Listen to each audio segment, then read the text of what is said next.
Hello friends, welcome. I am Vikram and I shall be teaching you about segment trees.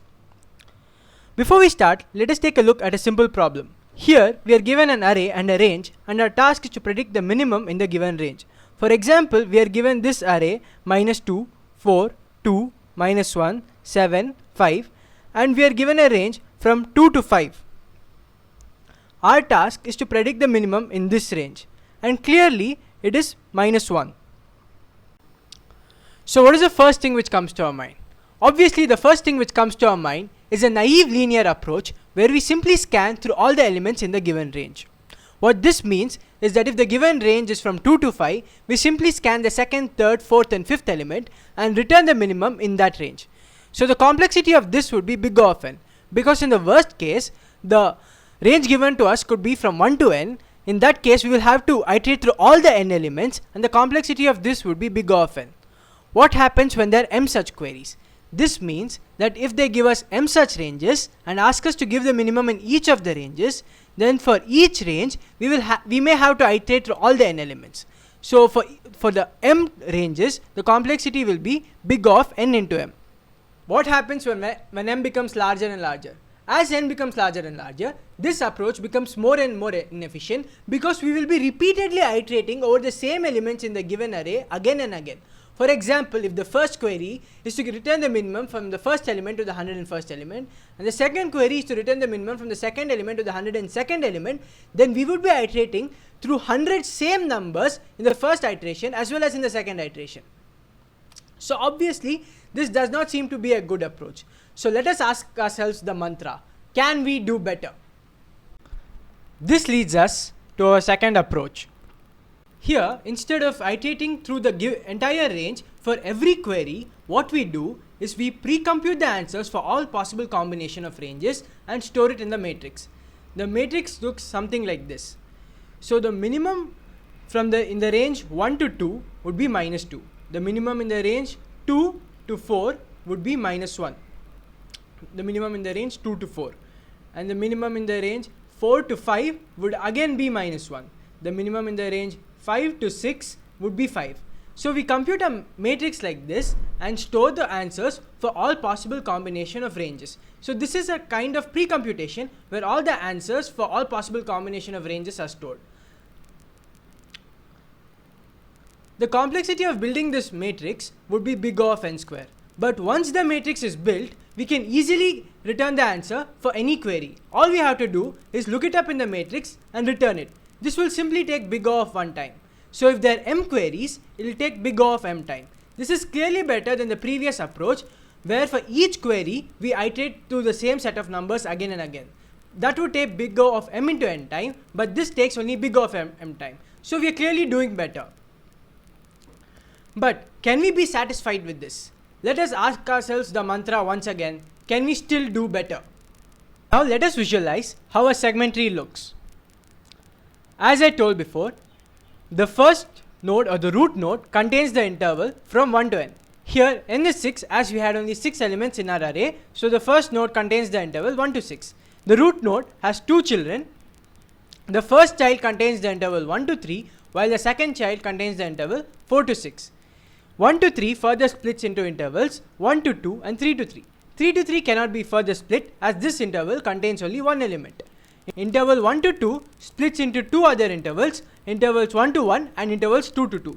These intervals cannot further split as there is only one element in these intervals.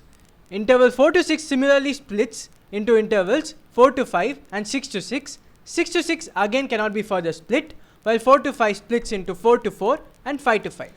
It is very clear that the root nodes 1 to 1, 2 to 2, 3 to 3, 4 to 4, 5 to 5 and 6 to 6 contain only one element. All the other nodes, for example 1 to 3, 4 to 6, 4 to 5, these internal nodes which are not leaf nodes can be seen as the union of the ranges present in the leaf nodes.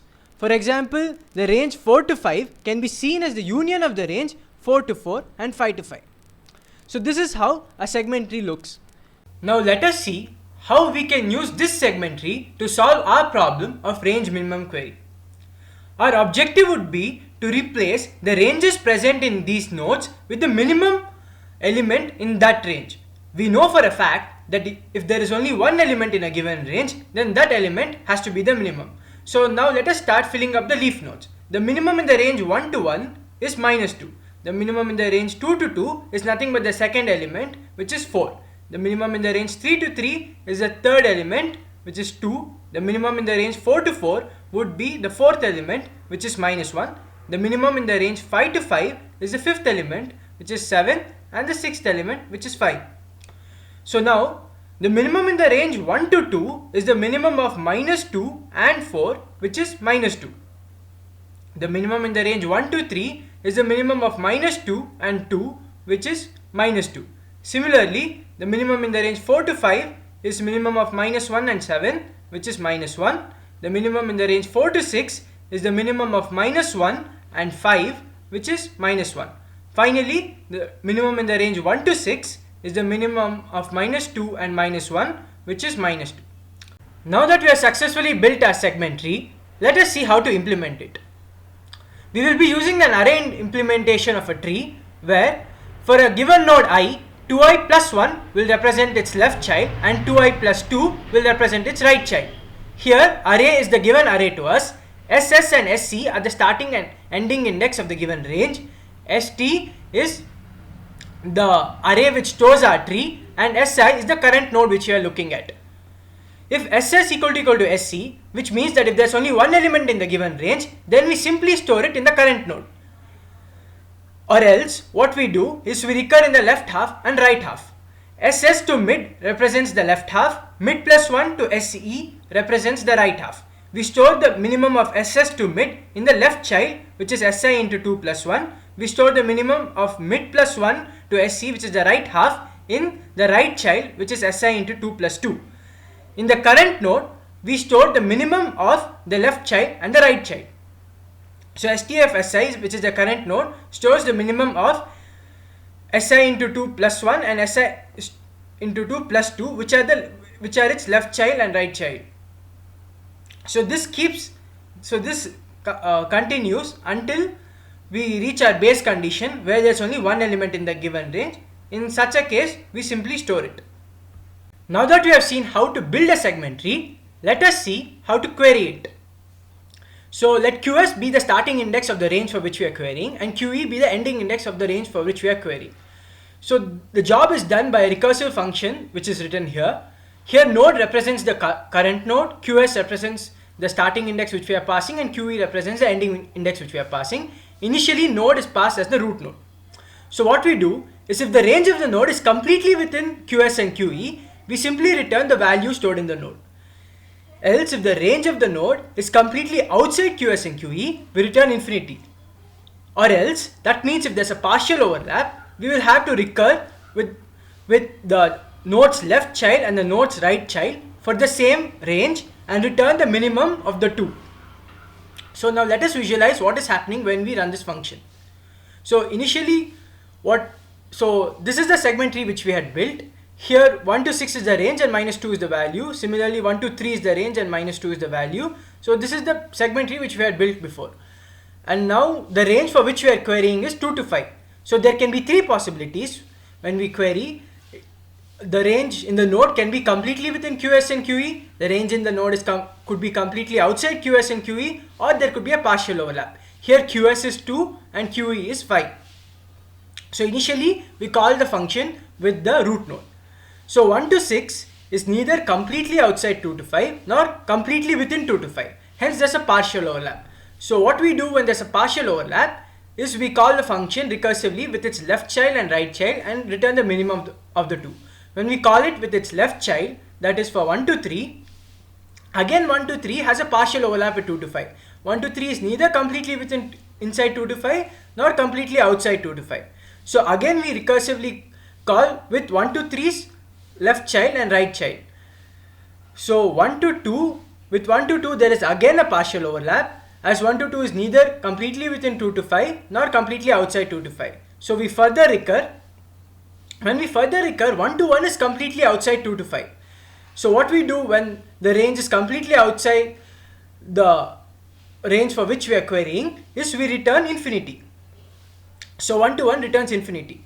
The range in this node is 2 to 2 and 2 to 2 is completely within 2 to 5. So this returns the value in the node, which is 4. So now what this node does is it returns the minimum of infinity and 4, which is 4. And again 3 to 3 is completely within 2 to 5. So this node simply returns the value in the node, which is 2. So this is completely within the given range and it returns 2. So now what this node does is it returns the minimum of 4 and 2, which is 2. So when we recur on the right half, 4 to 6 again has a partial overlap with 2 to 5. So we further recur. When we further recur, 4 to 5 is completely within 2 to 5. So we do not recur any further and simply return -1. And again 6 to 6 is completely outside 2 to 5. Since the range in the node is completely outside the range for which we are querying, we return infinity.